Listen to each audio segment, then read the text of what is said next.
साथियों बहुत बहुत नमस्कार। और आज के सेशन में जो हम देखने वाले हैं वो है मांझी परगना शासन व्यवस्था। सबसे पहले समझते हैं कि शासन व्यवस्था क्यों जरूरी होती है। देखिए, अगर शासन व्यवस्था ना हो तो समाज में एनार्की हो जाएगी। अगर 24 घंटे के लिए समाज में ये बोल दिया जाए कि कोई भी नियम कानून नहीं है अगले 24 घंटे के लिए, तो सोचो क्या होगा। पूरा दुनिया खत्म हो जाएगा, तहस नहस हो जाएगा। और उसको अच्छे से संचालन के लिए, अच्छे से चलाने के लिए एक शासन व्यवस्था की जरूरत होती है, जो हर समाज में होता है। उसी तरह से हमारा जो जनजाति है, एक झारखंड का सबसे बड़ी जनजाति जो संथाल जनजाति है, उनका शासन व्यवस्था है। और उस शासन व्यवस्था को हम कहते हैं मांझी परगना शासन व्यवस्था। उसको हम बोलते हैं मांझी परगना शासन व्यवस्था। जब अंग्रेज भारत आए तो उनसे पहले ही जनजातियों में अपनी शासन व्यवस्था होती थी, और अलग अलग जनजातियों में अलग अलग शासन व्यवस्थाएं हुआ करती थी। अगर हम मुंडा की बात करें तो मुंडा की अलग शासन व्यवस्था थी। अगर हम संथाल की बात करें तो संथाल की अलग शासन व्यवस्था थी, जो इस वीडियो में हम देखने वाले हैं। इस क्लास में हम इस सारी चीजों को, सारे टर्म्स को कवर करेंगे। जो मांझी परगना शासन व्यवस्था, जो संथाल जनजाति की शासन व्यवस्था है, जिस उसके अंतर्गत जो नियम कानून क्या है, कौन कौन से व्यक्ति कौन कौन से पद धारण कर रहे हैं, इन सब चीजों को इस वीडियो में हम देखने वाले हैं। तो वही चीज है कि शासन व्यवस्था जो है समाज के लिए एक महत्वपूर्ण भूमिका निभाती है शासन व्यवस्था। और हर समाज में शासन व्यवस्थाएं होती है। तो अंग्रेजों के आने से पहले ही ये शासन व्यवस्थाएं मौजूद थी सभी जनजातियों में, और सभी जनजातियों में अलग अलग शासन व्यवस्थाएं थी। अब उस पे आगे अगर हम चर्चा करें तो हम पाएंगे कि अलग अलग जनजातियों में जो शासन व्यवस्था है, जैसे यहाँ पे अगर हम देखेंगे संथाल में, तो संथाल में 3 स्तर पे है। अब ध्यान रखिए, पहला स्तर है आपका गांव स्तर। गांव स्तर पे कुछ अधिकारी हैं और वो कंट्रोल कर रहे हैं, वो शासन व्यवस्था को संभाल रहे हैं। दूसरे स्तर पर अगर हम पहुंचते हैं तो वो मंडल स्तर है, और तीसरे स्तर तक अगर हम पहुंचे तो वो परगना स्तर है। जैसे अगर हम देखें, अगर ठीक इसी तरह से अगर हम यहाँ पे देखें, जो अभी वर्तमान समय में, जो भी मॉडर्न एज में जो शासन चल रहा है, वहां पे अगर हम बात करें तो आप यहाँ पे देख सकते हैं कि पहला आपका डिस्ट्रिक्ट कोर्ट से शुरू होगा मामला। देखेंगे तो पहला डिस्ट्रिक्ट कोर्ट से मामला शुरू होगा। 1 मिनट, यहाँ दिख रहा है या नहीं दिख रहा है? हाँ, दिख रहा होगा यहाँ पे। तो डिस्ट्रिक्ट कोर्ट से मामला शुरू होगा। मैं थोड़ा बड़ा लिख देता हूं ताकि आपको दिखे। डिस्ट्रिक्ट कोर्ट से मामला शुरू होगा, इसके बाद पहुंचेगा हाई कोर्ट। अगर सेटिस्फाइड नहीं होता है तो पहले आप नियम और कानून को समझ लें कि कैसे शासन व्यवस्था चलती है अभी वर्तमान समय में। इसके बाद हम इस पे चलेंगे, उसको डिटेल में विस्तार से समझने का प्रयास करेंगे। हाई कोर्ट में अगर मामला नहीं सुलझता है तो जाता है आदमी सुप्रीम कोर्ट। कहां जाता है? Supreme court. तो पहले गया डिस्ट्रिक्ट कोर्ट। डिस्ट्रिक्ट कोर्ट में अगर उनको संतुष्ट नहीं हुआ, दोनों पार्टी संतुष्ट नहीं होता है, या किसी एक पार्टी को संतुष्टि नहीं मिलती है, क्योंकि किसी एक को ही मिलती होगी, किसी किसी मामले में दोनों को नहीं होती है, तो अगर वो नहीं सेटिस्फाइड होते हैं डिस्ट्रिक्ट कोर्ट के जजमेंट से, तब वो क्या करते हैं? हाई कोर्ट जाते हैं, अपील डालते हैं हाई कोर्ट में। और हाई कोर्ट में भी अगर वो सेटिस्फाइड नहीं होते हैं तो जाते हैं सुप्रीम कोर्ट। ठीक इसी प्रकार से यहाँ पे भी आपको देखने को मिलेगा। गांव स्तर पे जो मामला होता है, गांव स्तर पे बेसिकली मांझी द्वारा उस मामले को सुलझा लिया जाता है। अगर मांझी उस मामले को सुलझाने में सक्षम नहीं होते हैं तो उस कंडीशंस में क्या करते हैं, फिर वो जो है मंडल स्तर पे जाते हैं। और मंडल स्तर पे के जो अधिकारी हैं उनको बोलते हैं हम देश मांझी या मोड़े मांझी। अब देश मांझी या मोड़े मांझी भी अगर मामला को सुलझाने में सफल नहीं हो पाते हैं, या फिर उनके जो जजमेंट हैं उनसे अगर संतुष्ट नहीं होता है पार्टी, तो क्या करता है, फिर वो परगना स्तर पर जाता है। और परगना स्तर के जो हेड होते हैं, जो मुखिया होते हैं, वो कौन होते हैं? परगनेत होते हैं। और उनका जो आपका एक तरह से सहायक की भूमिका जो निभाता है परगनेत का, वो होता है आपका सुसारिया। तो यहां तक चीजें क्लियर हो गई होगी। अब नीचे हम थोड़ा सा डिटेल वे में समझने का प्रयास करते हैं। जैसे गांव स्तर पे क्या होता है कि गांव स्तर पे कोई अगर मामला होता है, गांव स्तर पे कोई अगर झगड़ा झंझट लनफन, एक चीज आपको और ध्यान रखने की आवश्यकता है कि इस शासन व्यवस्था में हत्या को छोड़ के, हत्या का यहाँ पे निराकरण नहीं होता है। पहले होता होगा पहले होता होगा, लेकिन जब से नया जो मॉडर्न एज आ गया, जब से अंग्रेज आए और अंग्रेजों ने कोर्ट का निर्माण किया, और जब अभी वर्तमान एज में जो हम लोग चल रहे हैं, उस समय जब हाई कोर्ट, सुप्रीम कोर्ट और डिस्ट्रिक्ट कोर्ट का जमाना है, तो अब जो हत्या वाला जो मामला होता है वो अब high court, supreme court, district court द्वारा सुलझाया जाता है। ठीक है, ये हत्या का मामला अभी सॉल्व नहीं करते हैं, लेकिन बाकी सभी मामले ये लोग अपने जनजातियों में, अपने शासन व्यवस्था में अभी भी सॉल्व करते हैं। ये अभी भी एग्जिस्टिंग है, ये अभी भी जो शासन व्यवस्था है अभी भी चल रहा है। वर्तमान समय में इनका कंटिन्यूएशन है, अभी भी इनका जो शासन व्यवस्था है वो प्रचलन में है। हालांकि बहुत सारे जगहों पे लोग नहीं भी मानते हैं, लेकिन पंचायती, जिसको एक तरह से हम गांव में बोले, तो गांव में अभी भी कुछ छोटा मोटा मामला होता है तो उसको पंचायती बैठा के मामला को सॉल्व कर लिया जाता है। इसी प्रकार से यहाँ पे भी है। तो सदानों में उतनी व्यवस्थित शासन व्यवस्था पंचायती स्तर पर नहीं है जितना इन जनजातियों में है। ठीक है, अब यहाँ पे आते हैं, हमने बोला कि हत्या से संबंधित मामला यहाँ पे सुलझाया नहीं जाता है, बाकी सभी मामले यहाँ पे सुलझाए जाते हैं। अब आते हैं मांझी पे। मांझी कौन होता है? अब मांझी जो होता है उनके पास प्रशासनिक शक्तियां प्राप्त होती है और न्यायिक शक्तियां प्राप्त होती है। वो किसी को सजा सुना सकता है और साथ ही साथ कोई अगर नियम कानून बना तो उसको वो इंप्लीमेंट भी करवाता है। जैसे गांव स्तर पे 4-5 जो एक तरह से गणमान्य जो लोग होंगे वो बैठे होते हैं, और इसके बाद कोई अगर सार्वजनिक स्तर का फैसला लिया जाता है, जैसे मान के चलिए कि कोई मान के चलिए कुछ सार्वजनिक स्तर पे मान के चलिए मंदिर का निर्माण किया जा रहा है गांव में, या फिर चबूतरे का निर्माण किया जा रहा है गांव स्तर के लोगों के द्वारा, आपसी सहयोग के द्वारा। तो उस कंडीशंस में क्या होगा? उस कंडीशंस में मांझी उसके लिए कुछ नियम बना सकता है। एक एग्जाम्पल मैं दे रहा हूं, हो सकता है वो उसके लिए कुछ नियम बना सकता है और उसको इंप्लीमेंट भी करवा सकता है। तो उनके पास दोनों शक्तियां प्राप्त होती है। पहली शक्ति जो होती है वो प्रशासनिक होती है, दूसरी शक्ति न्यायिक होती है। ठीक है, और अगर कोई कुछ गुनाह किया तो उसको वो सजा भी दे सकता है। इनका जो सबसे बड़ा सजा होता है वो होता है बिटलाहा। उसके बारे में हम चर्चा करेंगे, लेकिन शॉर्ट में आपको बता दूं कि बिटलाहा जो होता है वो कब दिया जाता है? वो उस समय दिया जाता है जब कोई व्यक्ति यौन अपराध करते हैं।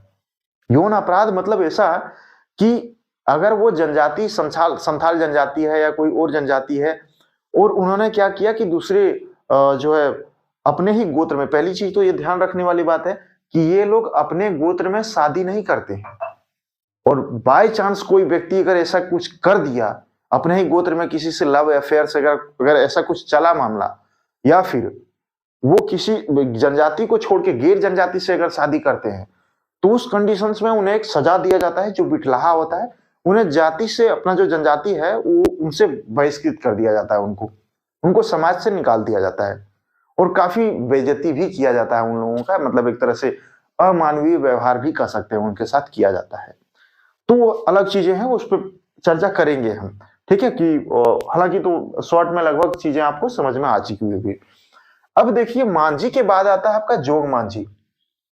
जोग मांझी में क्या होता है? ये युवाओं का नेता होता है। ठीक है, और सहायक होता है, सहायक की भूमिका निभाता है। किसका? मांझी का। विवाह आदि में इनका जो है विशेष महत्व होता है। विवाह आदि कार्य को संपन्न करवाने में जोग मांझी का भूमिका होता है। अब आते हैं परमानिक पे। परमानिक का क्या काम होता है? परमानिक को एक तरह से कहें तो ये उपमांझी की भूमिका में रहते हैं। ये किसकी भूमिका में रहते हैं? उपमांझी की भूमिका में। उपमांझी की भूमिका में रहते हैं, और साथ ही साथ विशेष परिस्थितियों में मांझी की भूमिका निभाते हैं। कब निभाते हैं मांझी की भूमिका? जब मांझी अनुपस्थित होते हैं, किसी कारणवश कहीं मांझी चला गया है, वो वहां पे अवेलेबल नहीं है, या फिर मांझी की मानसिक दशा, या फिर हो सकता है उसका जो शारीरिक कंडीशन हो उस समय वो सही नहीं हो। उस कंडीशंस में मांझी का जो भूमिका निभाएगा वो कौन होगा? परमानिक होगा। मांझी का भूमिका निभाने वाला व्यक्ति परमानिक होता है, और इनको जो एक तरह से सहायक के रूप में इनको जो सहायता प्रदान करेगा वो कौन होता है? जोग परमानिक। जोग परमानिक क्या करते हैं? परमाणिक का सहायता करते हैं। आप यहां समझिए, मांझी का सहायता करने वाला जोग मांझी, लेकिन इनका कुछ एडिशनल काम भी हो जाता है। जैसे हम बात करते हैं उपराष्ट्रपति की, तो उपराष्ट्रपति का एक काम क्या हो जाता है आपका, राज्यसभा का सभापति, अनुच्छेद 89। ठीक है, इसी प्रकार से यहां पे भी है, जोग मांझी मांझी का सहायक तो है, लेकिन उनका कुछ एडिशनल कार्य भी है। एडिशनल कार्य क्या है, युवाओं का नेता है और विवाह आदि में इनका विशेष महत्व है, विवाह आदि संपन्न करवाते हैं जोग मांझी। ठीक है, इसके बाद आपका आता है गौड़ाइत। अब समझिए बात को, गौड़ाइत का क्या काम होता है। गौड़ाइत जो होता है वो संदेश वाहक होता है। क्या होता है, संदेश वाहक होता है। मांझी के आदेश को लोगों तक पहुंचाना, जैसे किसी फेस्टिवल को सेलिब्रेट करना है, कोई त्योहार को मनाना है, मांझी ने डिसाइड किया, या फिर किसी कार्य को मतलब जो है संपन्न करना है ग्राम स्तर पर, मांझी ने डिसाइड किया कि जो है ये कार्य फलाना तारीख को होना चाहिए। अगर हम मान के चलें कि अभी जो फरवरी चल रहा है, अगर हम ये कहें कि फरवरी के 10 तारीख को फलाना कार्य होगा, अब ये मांझी ने तो कह दिया, लेकिन लोगों तक ये सूचना कैसे पहुंचेगा, तो ये सूचना पहुंचाने का काम करेगा गौड़ाइत। मांझी ने जो आदेश दिया, उस आदेश को लोगों तक पहुंचाने का काम करेगा, संदेशवाहक के रूप में भूमिका निभाएगा। कौन निभाएगा, गौड़ाइत। ठीक है, गौड़ाइत मांझी के आदेश को लोगों तक पहुंचाता है, उनके आदेश जो होते हैं वो लोगों तक पहुंचाने का काम कौन करता है, गौड़ाइत करता है। फिर आता है आपका नायके। नायके का काम क्या होता है, मैं देखिए सीरियसली बात कर रहा हूं यहाँ पे, इसमें ऐसा ये नहीं सोचना कि बीच में जो है इंटरटेन वगैरह ऐसा कुछ खोजने का प्रयास ना करें। मैं चाहूंगा कि फोकस यहां पे होना चाहिए, मैं कोई इंटरटेन करने वाला नहीं हूं। ध्यान रखें, फोकस यहां पे होना चाहिए और चीजों को एकदम बारीकियों को समझते चलें। 11th जेपीएससी के लिए ज्यादा टाइम नहीं बचा है, 1 महीना आपके पास टाइम है। ठीक है, नायके का कार्य समझ लीजिए। नायके क्या करते हैं, नायके का काम होता है धार्मिक प्रमुख, यानी ये धर्म के एक तरह से कहें तो धर्म के चीजों को जो है वो करवाने में संपर्क करते हैं। मतलब जैसे पूजा पाठ, लन फन, ये सब चीजें जो हो गया, वो कौन काम करवाता है, वो आपका नायके होता है। तो विवाह आदि भी ये संपन्न करवाते हैं। ठीक है, और उस विवाह आदि संपन्न करवाने में जोग मांझी का भी भूमिका रहता है। तो इन दोनों का संयुक्त रूप से भूमिका रहता है, नायके का और जोग मांझी का। आप एक तरह से हिंदू रीति रिवाज में अगर हम समझेंगे तो एक पंडित होता है और उसके साथ, जिसको हम लोग बोलते हैं ठाकुर, एक साथ उसके साथ एक ठाकुर भी होता है हेल्पिंग के रूप में। तो दोनों का संयुक्त भूमिका रहता है। इसी प्रकार से नायके जो है, हालांकि विवाह आदि संपन्न करवाने में नायके का प्रमुख भूमिका रहता है, उसके बाद आपका जोग मांझी का भूमिका रहेगा। ठीक है, अब ये डिटेल्ड में पूरा दिया नहीं गया है कि क्या इन लोगों का भूमिका रहता है, लेकिन हाँ इसके बारे में, नायके के बारे में पता है। जोग मांझी के बारे में उतना जानकारी नहीं मिला है सोर्सेज से, लेकिन नायके के बारे में जानकारी ये है कि जैसे पंडित मंत्र का उच्चारण करके विवाह को संपन्न करवाते हैं, ठीक उसी प्रकार से नायके भी विवाह को संपन्न करवाते हैं। ठीक है, तो ये ध्यान रखना है। इसके बाद क्या होता है, कुड़ाम नायके। कुड़ाम नायके कौन होता है, नायके का सहायक होता है और बलि पूजा में इसका महत्वपूर्ण भूमिका होता है। जैसे बलि देना है, जैसे मान के चलिए कि ग्राम स्तर पे पूजा हो रहा है और उसमें बलि देना है, जैसे बकरे का बलि दिया जाता है प्राय, तो उस बकरे का या फिर सुअर का भी दिया जाता है संथाल जनजातियों में।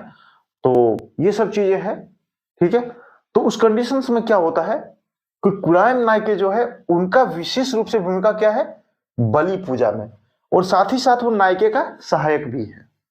आप ये ध्यान रखते चलिए कि ठीक उसी तरह से जिस तरह से मांझी का आपका सहायक जोग मांझी है, परमाणिक का सहायक जोग परमाणिक है, ये इनका सहायक तो है लेकिन इसका कुछ एडिशनल कार्य भी है। ठीक उसी प्रकार से नायके जो है, नायके का सहायक कुड़ाम नायके तो है, लेकिन इसका एक एडिशनल कार्य है बलि पूजा में महत्वपूर्ण भूमिका। और इसके बाद आता है आपका लासेर टेंगोय। लासेर टेंगोय क्या करते हैं, वो सुरक्षा व्यवस्था संभालते हैं, युवाओं का दल गठन करते हैं। ठीक है, सुरक्षा व्यवस्था संभालना, युवाओं को दल गठन करना, मतलब एक तरह से ये समझिए कि मांझी अगर राजा हो गया मांझी को अगर हम कहें कि ये राजा हो गया, तो लासेर टेंगोई क्या हो गया, ये लासेर टेंगोई जो है ये हो गया उनका सेनापति, आर्मी चीफ, ये एक तरह से कह सकते हैं। ये युवाओं का जो है दल गठन कर लेता है। सुरक्षा व्यवस्था की जिम्मेवारी इसके कंधे पे रहती है। किसके कंधे पे? लासेर टेंगोई के। जैसे कोई बाहरी व्यक्ति हमला ना कर दे गांव पे, या फिर और भी बहुत सारी चीजें जो है, जो सुरक्षा से रिलेटेड चीजें हैं, उसको हैंडल करने का काम करता है लासेर टेंगोई। तो ये एक तरह से कह सकते हैं कि आर्मी चीफ, लासेर टेंगोई को हम कहेंगे आर्मी चीफ, इसको हम आर्मी चीफ बोल देते हैं। ठीक है, सेना व्यवस्था का ये जो है पूरा प्रभार यही लिए हैं, पूरा सेना इसके अंडर, इतना जान लीजिए। अब होता है भगदो प्रजा। भगदो प्रजा का क्या भूमिका होता है? ये होते हैं गांव के विरुद्ध जन। गांव के विरुद्ध जन मतलब क्या? गांव के बूढ़े बुजुर्ग लोग। जब कोई, मान के चलिए कोई अपराध होता है, मामले का फैसला करना होता है मांझी को, उस कंडीशंस में ये क्या करते हैं, इनका क्या भूमिका होता है भगदो प्रजा का? ये गांव के विरुद्ध जन से सलाह लेते हैं कि इस मामले में हमें क्या करना चाहिए, इनको क्या सजा देना चाहिए, जो दोषीदार व्यक्ति हैं उसको क्या सजा दें। तो ये भगदो प्रजा ये गांव के विरुद्ध जन लोगों से राय परामर्श लेके, सलाह राय मशवरा लेके मांझी जो है अपना आदेश सुनाता है, अपना जजमेंट देता है। ठीक है, और उनको सजा देता है। तो भगदो प्रजा वही हो गया, बूढ़ा बुजुर्ग लोग गांव का, उनसे सलाह लेने वाला गणमान्य लोग जो होते हैं, जो बूढ़े बुजुर्ग होते हैं, उनसे सलाह लेने का काम करता है मांझी। तो वो गांव के बूढ़े बुजुर्ग जो सलाह देते हैं वो हो जाते हैं आपका भगदो प्रजा। मुझे लगता है कि अब पूरी चीजें यहाँ पे क्लियर हो गई होगी गांव के स्तर पे। अब चलते हैं आगे। आगे क्या है आपका मंडल स्तर। अब मान के चलिए कि गांव में मामला सॉल्व नहीं होता है, तो क्या करेगा? तो जो दो पार्टी है, मान के चलिए ए और बी के बीच में लड़ाई हुआ था। अब ए तो राजी हो गया कि नहीं, हम फैसला से तो हम संतुष्ट हैं, लेकिन बी ने बोला कि हमको फैसला मंजूर नहीं है। हमको फैसला मंजूर इसलिए नहीं है क्योंकि ए के पक्ष में जो है फैसला दिया गया है और हम, मेरे साथ अन्याय हुआ। अब ये क्या करेंगे, ये जाएंगे मंडल स्तर पे। और मंडल स्तर पे कौन होते हैं? देश मांझी होते हैं या मोड़े मांझी होते हैं। कैसे? आप समझिए बात को। जैसे जिला स्तर पे जो अधिकारी हैं वो तो आपका मांझी है। एक तरह से हम यहाँ पे देखें, यहां से हम कंपेयर करके अगर देख रहे हैं तो जिला स्तर, जिस तरह से जिला स्तर पे होता है आपका डिस्ट्रिक्ट जज होता है, इसी तरह से यहाँ पे गांव स्तर पे मांझी हो गया, उनका जो है हेड है। लेकिन मंडल स्तर पे देश मांझी, और कितने गांव को मिला के ये जो है मंडल स्तर बना है? 5 से 10 गांव। 5 से 10 गांव के मांझी मिलके एक देश मांझी या मोड़े मांझी का चुनाव करते हैं। ठीक है, तो 5 से 10 गांव के मांझी से एक आपका मिलता है देश मांझी या मोड़े मांझी, उससे एक चुनाव होके देश मांझी या मोड़े मांझी आता है। ठीक है, तो ये हो जाता है देश मांझी या मोड़े मांझी मंडल स्तर पर। 5 से 10 गांव जो मिला देंगे उसको हम क्या बोलेंगे? मंडल बोलेंगे। जिसे हम कुछ कुछ छोटे छोटे घरों को मिला के गांव बनता है, उसी तरह से 5 से 10 गांव मिल के मंडल बनता है, और मंडल के हेड हो जाते हैं देश मांझी या मोड़े मांझी। देश मांझी या मोड़े मांझी कौन होते हैं? तो मंडल स्तर के हेड होते हैं। अब इनका चुनाव कैसे होता है? तो 5 से 10 गांव जो मिल जाते हैं, 5 से 10 गांव के जो मांझी मिलते हैं, वो मांझी लोग क्या करते हैं? अपने में से एक मांझी को देश मांझी या मोड़े मांझी बना देते हैं। अब वो क्या करते हैं? वो मंडल स्तर पे फैसला सुनाते हैं, देश मांझी या मोड़े मांझी। प्राय इनका कोई सहायक यहाँ पे नहीं होता। इसके बाद आपका होता है परगना।